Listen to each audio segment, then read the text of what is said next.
لیکن اگر میں چاہوں کہ میں اگلے ہفتے جا کے حج کراؤں تو یہ ممکن ہے؟ بتائیے، یہ ممکن ہی نہیں۔ حج کے لیے مخصوص اوقات ہیں، مخصوص ایام ہیں، مخصوص مقامات ہیں۔ جب حج کا مہینہ آئے گا پھر 8ویں ذی الحجہ کو احرام میں ہونا شرط ہے، پھر مینا میں جانا شرط ہے، رات گزارنے کے بعد پھر اگلے دن 9ویں کے دن میں میدان عرفات میں پہنچنا ہے، وقوف عرفہ، غروب آفتاب تک وہیں پہ رہنا ہے، پھر مزدلفہ ہے، مزدلفہ رات گزارنے کے بعد پھر اگلی صبح مینا میں لوٹنا ہے۔ مخصوص ایام، مخصوص مقامات، جب کوئی چاہے حج نہیں کر سکتا۔ حج بڑی خاص بندگی ہے، اسی لیے زندگی میں ایک بار فرض ہے میں قربان جاؤں، صدقے جاؤں اپنے محبوب کے پیارے دین پہ۔ حضور فرماتے ہیں کہ ماں باپ کو ایک نظر مسکرا کے تم دیکھ لو، وہ حج جو مخصوص اوقات میں کیا جاتا ہے، کوئی وقت کی پابندی نہیں۔ اب دیکھو کہ اللہ ابھی حج کا ثواب عطا فرمائے۔ سبحان اللہ، سبحان اللہ، سبحان اللہ۔ حج مبرور، اور مبرور کے معنی کیا؟ مقبول حج، گارنٹی مصطفیٰ نے دی۔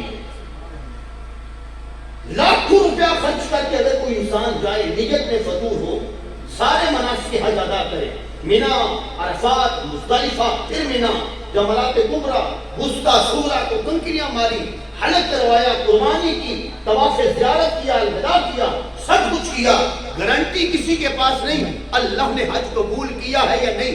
میرے یہ وضاحت پیش کرنے کا مقصد ہرگز نہیں ہے کہ جس پر حج فرض ہے وہ کمی کوتاہی غفلت کا شکار ہو، نہیں۔ جس پر حج فرض ہو وہ حج نہ کرے۔ میرے مصطفیٰ فرماتے ہیں میری طرف سے یہودی ہو کے مر جائے، عیسائی ہو کے مر جائے، نہ وہ ہمارا نہ ہم اس کے۔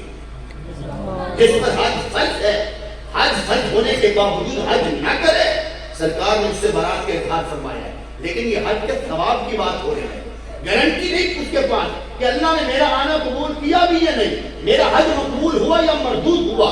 لیکن میں قربان جاؤں، میرے مصطفیٰ فرماتے ہیں اولاد مسکرا کے ماں باپ کے دونوں میں سے کسی ایک کے چہرے کو دیکھے، گارنٹی مصطفیٰ دیتے ہیں کہ اللہ مقبول حج کا ثواب عطا فرماتا ہے۔ سبحان اللہ۔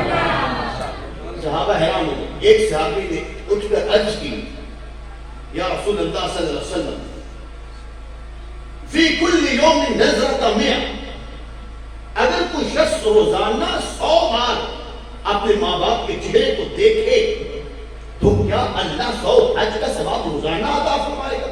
سبحان اللہ۔ حج سال کے بعد ایک مرتبہ موقع ملتا ہے۔ صحابی کا سوال یہ ہے کہ اگر اولاد مسکرا کر ماں باپ کے چہرے کو روزانہ بلا لاوا 100 بار اگر دیکھے تو کیا اللہ روزانہ 100 حج کا ثواب نامہ ہمارے لیے لکھوا دے گا؟ تو میرے مصطفیٰ مسکرا کے فرمانے لگے اللہ اکبر اللہ اطیب، اور بھی تو 100 کی بات کرتا ہے تو 1000 بار دیکھے گا میرا رب روزانہ 1000 حج کا ثواب عطا فرمائے گا۔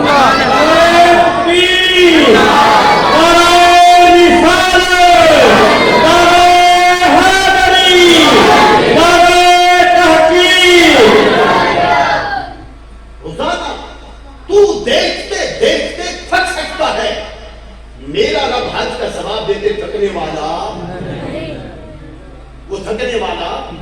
تو ماں باپ کو عظمتوں کا جہان ہے، ماں باپ کے مکھڑے کو ایک مرتبہ انسان دیکھے اتنی بڑی بندگی ہاتھ لگتی ہے، اور چند لمحوں میں انسان کے نامہ اعمال میں اتنا حسن جمع ہو جاتا ہے، نیکیاں اس انداز میں اکٹھی ہو جاتی ہیں۔ تو ماں باپ سے محبت، حسن سلوک اسلام اس کی تعلیم دیتا ہے، اسلام یہ تربیت فرماتا ہے، اسلام اس کے خلاف اولاد سے محبت کی فطر کی بات ہے، فطر کی بات ہے۔